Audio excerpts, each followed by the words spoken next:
Minsan ang naging isang kontrobersyal na issue ang pagpopost noon ni Diana Zubiri sa kahabaan ng Shaw Boulevard for a magazine pictorial.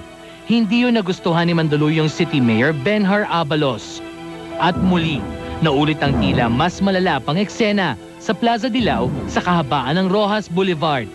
Siyam na sexy star na umano'y nasa kanilang kahubdan ang inaresto habang isinasagawa ang kanilang pictorial noong September 16. Ang kanilang kinabagsakan, presinto. Presto yun daw kapag ganyan. Siyempre ma'am, kapag topless na sila, bawal na po sa batas yan. Sa aming parte, siyempre ang pinaniniwala namin yung sinasabi ng arresting officer na nakita sila, nagubad dun sa may Baywalk. Ang haba po ng traffic na nakos kanina, tapos grabe po yung mga tao. Talaga po naman nagkagulo doon. Kaya sabi ng happy namin, arrestin daw, dalhin sa opisina, kaya po dinala po namin sila rito. Siyempre kapag sa publiko nga naman lugar, at ginawa mo yung gano'n na nagubad ka, yun sa aming palagay nakalabag sila nung ating batas, yung Article 200 of the Revised Penal Code. Tawagin yun yung grave scandal. Lalaki po ako, talagang halos lahat po sila topless.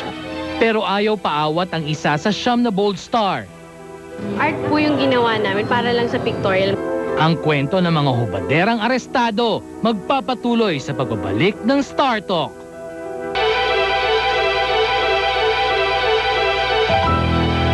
Nagsisintir ang may siyam na bold star dahil sa pagkakaaresto sa kanila ng mga operatiba ng Western Police District.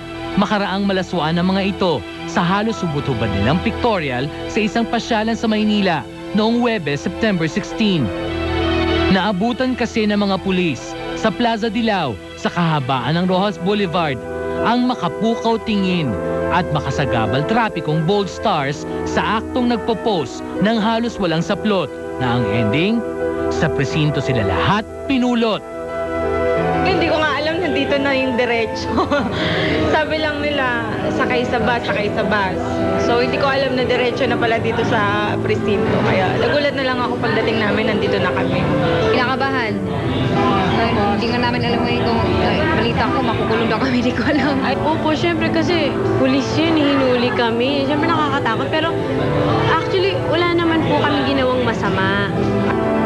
Ayon sa kanila, di makatarungan ang ginawang pag-aresto. Bukod sa anilay sining yon, may permit sila upang isagawa ang nasabing pictorial. Pictorial lang sana kami. Sexy pictorial. Sexy outfit, syempre. Freedom of expression naman namin. Bakit naman po kami kukulong? Una, nag-pictorial lang kami, wala kami ginagawang masama, and may permit po kami. Yun lang po. Hindi naman malala yung ginawa namin, hindi naman kami pumatay para hindi kami pagpiyatay. Hindi naman siguro, hindi naman kami nag-all the way, diba? At dahil sining pa rin ang tawag nila doon. Artista kami, so, di ba? Wala na nga kaming trabaho. Wala na kami, tinanggal na kami. Pati ba naman yung gusto namin gawin na gusto namin i-feel, bawal pa, masama pa. Tsaka ito, ginawa namin, hindi dahil sa ibang tao, ginagawa namin ito para sa sarili namin.